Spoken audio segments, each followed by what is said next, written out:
All right, let's dive right in. Welcome to This Explainer. Today, we're unpacking the invisible rules of wealth. But look, we're not just rehashing standard financial advice here. We're actually taking Morgan Housel's amazing insights from the psychology of money and looking at them through a modern lens, specifically tailored to help you navigate today's super complex digital era. Because let's be real, if you've ever felt like the rules of money have just completely shifted in the age of social media, you are absolutely right. Think about this for a second. How on earth is it possible that Ronald Reed, who was a humble gas station attendant and a janitor, passed away with over $8 million in the bank, while Richard Fuscone, a Harvard-educated Wall Street executive, went completely bankrupt in the exact same economic climate? It literally sounds like a movie plot, right? But it's verified historical fact. And honestly, it completely shatters how we normally think about financial success. So what's the secret? It boils down to this. True wealth relies almost entirely on your baseline behavior, not your raw intelligence or your fancy degree. Doing well with money is not a math test, it's a psychology test. And it's crazy because most people spend their entire lives totally ignoring this. They focus so hard on picking the exact right stocks or getting the smartest degree while just completely neglecting their own behavioral habits. Here's our quick roadmap for today's explainer. We're going to cover the invisible wealth rules, beating the status trap, leveraging modern digital assets, surviving the hype, buying back your time, and we'll wrap it all up with a really concrete 3-step action plan. Okay, starting us off, beating the status trap and escaping the golden hamster wheel. So, Housel's first big breakthrough is all about human greed, and that really rare, valuable ability to just know when you have enough. You know, a decade ago, you only really compared your lifestyle to your immediate physical neighbors. But today, the internet puts the top 0.01% of hyper-curated global wealth right in the palm of your hand 24/7. Social media culture has just entirely gamified the act of showing off. We're talking luxury supercars, private jets, and mansions constantly flooding your feed, which creates this massive, invisible psychological pressure to keep up with people you literally don't even know.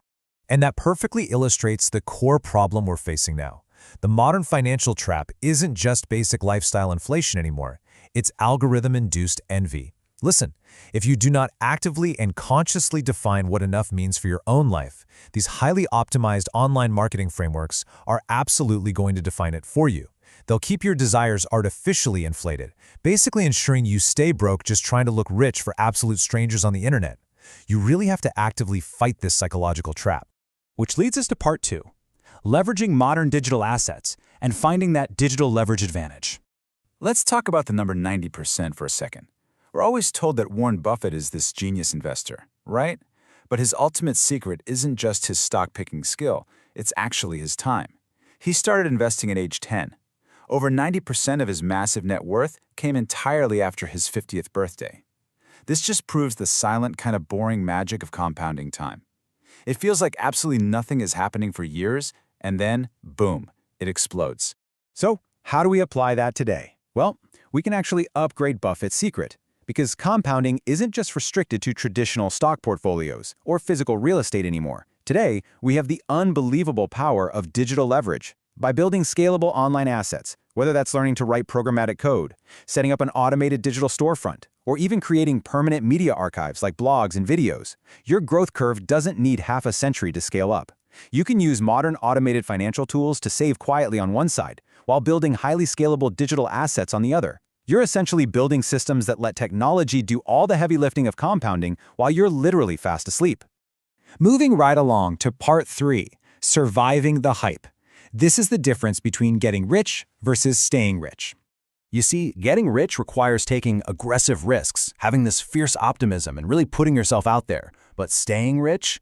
That requires the exact opposite psychological traits. It takes immense humility, a pretty healthy dose of paranoia, and fully accepting that luck played a massive role in your initial success. So many people accumulate wealth really fast, only to lose it just as quickly, simply because they keep using the same aggressive, reckless tactics to keep their money that they used to make it in the first place. And in our current era, we are just bombarded with relentless financial noise. From hyper-volatile meme coin pump and dumps to digital gurus promising you millions overnight, the temptation to take wild, uncalculated risks is off the charts. To stay wealthy today, you have to build this glowing shield against the modern war on your attention. You have to intentionally ignore those short-term hype trends to protect your baseline capital. Because ultimately, true wealth is the money you don't spend on temporary status symbols or reckless bets. All right, part 4. buying back your time. Freedom is the ultimate dividend here. I absolutely love this perspective. The highest form of wealth cannot be measured by a luxury item or some designer label. It is simply the ability to wake up every single morning and say, you know what, I can do whatever I want today. Housel makes this really powerful argument that the true value of money is buying back control over your time. True wealth is completely invisible. It's the expensive cars you didn't purchase, the diamonds you didn't buy, and the absolute freedom to walk away from a toxic career or handle a sudden crisis without even a hint of panic. So let's bring it all together. Here is part 5, the 3-step action plan, your modern blueprint. You can start executing this blueprint today. Step 1, kill the envy. Seriously, go onto your phone right now and mute or unfollow any accounts that trigger that emotional, impulsive urge to spend money just to impress people on a feed. Step 2, automate your consistency. Use digital apps to invest automatically every single month. This completely removes your own conscious emotions from the long-term compounding process. And step 3, prioritize time over things. Stop measuring your financial success by the luxury brands stitched into your clothes and start measuring it by how many months or years you could survive comfortably without a paycheck. I want to leave you with this final, kind of provocative thought. In a hyper-connected world that constantly demands you hustle 24/7, ask yourself this. If your income goes up, but your free time goes to absolute zero, are you truly getting richer, or are you just upgrading your cage? Make sure you're using the modern tools and disciplined financial habits we explored today to buy back your time, not just to accumulate more stuff. Thanks so much for joining me for this explainer, and I really hope this empowers you to completely redefine what true wealth means in your own life.